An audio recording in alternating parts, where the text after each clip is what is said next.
Hi, this is Bobby with Grub Mud Concrete. Today we're working out at Mama's house in Danville, Indiana, where we're tearing out this set of steps, and we're putting in actually 3 steps because my mom has her sister that lives with her, and she's 70 years old and can't get up and down that 9-inch step. It's settled throughout the years because back when we poured this, we used 8ths for fill instead of 53s, and it just settled. Plus the overdig for the basement and whatnot. So we decided to just rip them out and start fresh with just the steps and leave the patio because the patio still looked pretty good. All we had to do to it was just reseal it, and it was good to go. I know what you're probably thinking. You're probably thinking, why didn't you just use the backhoe on the tractor to rip it out? Well, we didn't want to chip the patio or mess up the cedar siding or anything like that, so we just elected to jackhammer it. And yeah, they were putting in a new street, so when we hauled this down to the creek bed, we didn't want to drive across the brand new asphalt, so we drove through the yard. Guys, if you're getting any value at all to this channel, please hit that subscribe button. We're trying to reach 1,000 before the year's out, and I need your guys' help with that one. So Drew's getting the tractor back in place so we can fill it back up with a few more pieces. And this is a very, very, very important step, compacting what you got. And then we dump 1 bucket of stone in there, and we compact that, spray water on it, and compact it again. And then we dump another bucket on it and compact it, spray water on it, compact it, and then we do it one more time. So we're compacting it in lifts, and we also had a little tamp to do the sides of it too. The string running across is where the faceboard goes, and I actually have a pencil line drawn up and down right there for the next step where it goes. It's 20 inches. But there it is. We thought about doing them square, but I thought it just looked a lot nicer as round steps, especially being exposed ag, and they did. They turned out really sharp. Now you do want to make sure you sink your screws in case. There's a couple different ways you can pour exposed ag. There's a paste you can put on these forms that's a retarder. We didn't do that, but if you're going to do that, you got to make sure you have these forms precise.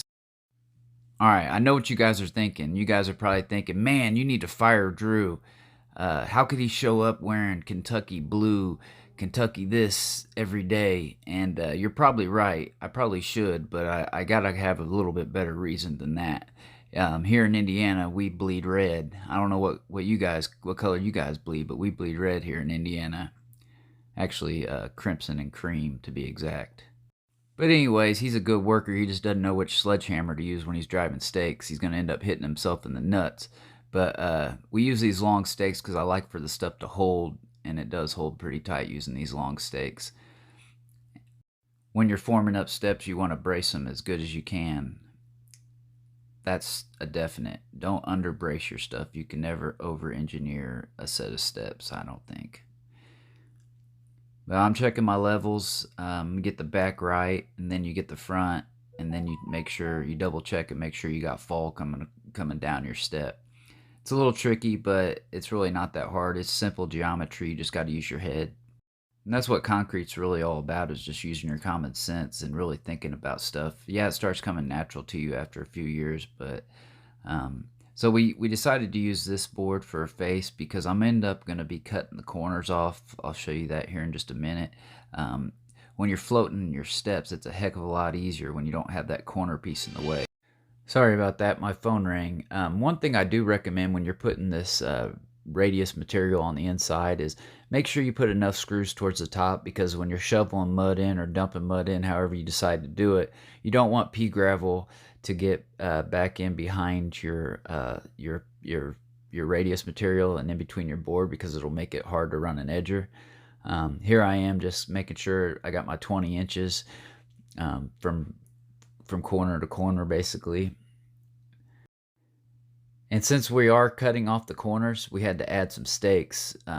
You might not need to do that. You probably would, but you might not need to do that if you weren't cutting the corners. But since we are, you definitely need to brace it up really well. So I was going to go out 20 inches on this one, but I wanted it to match where the corner of the patio came into. So I just kind of eyeballed it. I guess that's kind of the beauty of working at your house or your family member's house, because they trust you to make those decisions. And there's that little tamper that we used to tamp in all around where the compactor couldn't reach. Tamping and compacting is very, very important, if I didn't say that already. So on the right hand side, we got to dow into that existing concrete. I did run some blue tape on it and up there against the house for any splatters or spillage. There's our steel that we're going to be putting in. So Justin put steel in every like 1.5 2 feet over here on the existing. And something I did towards the top is I had 5-foot long pieces of rebar, and so that's how we're getting the mud in right there. Is we're bringing the truck in the driveway and we're driving it up and bringing it up with the tractor. How we got that board to stay in place, I just drove 16 nails, 16 penny nails down in through my control joint because there was already a crack there. I didn't want to Tapcon through the existing concrete, so that worked pretty good. And then I just kickered the outside. So here's what I was talking about. I took these 5-foot long pieces of rebar and I just drove them straight down into the earth. And being that this house was built in the late 70s, it's not going to settle anymore up against the house. The overdig is settled all it's going to settle.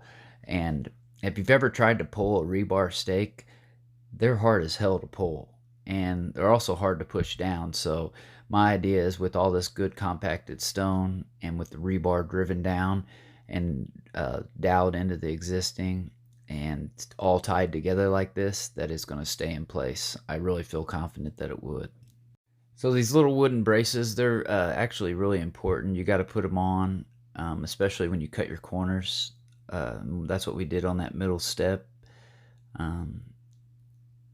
But yeah, you just need to put them. It's basically just putting all the pressure on the bottom board when you do it like this. But it's a good practice to do. You don't have to use wooden stakes. I've seen guys use metal stakes before. I've seen guys use 2x4s. I just like the wooden stakes because it's easier to get in and around them because they're only an inch and a quarter wide. But anything will do. But there you see the corners cut out and all the stakes that we put. You might think that's weird, but when you're finishing and floating, especially exposed ag, you're gonna be thankful that you cut those off. If you take anything from this video, take that. Don't always do that, but on stuff when you know you're gonna have a hard time finishing, to make it harder forming and easier finishing, do something like that to make it easier on you. I didn't do it to the top one because I could get in around it, but that bottom one was going to be right in the way. There it is. We're pretty much ready for concrete. All we got to do is put plastic up. And I did show a before and after and of this job. I gave you a sneak peek of what it turned out like, but make sure you stay tuned to part 2, where we actually pour this thing and I'll show you how we do that.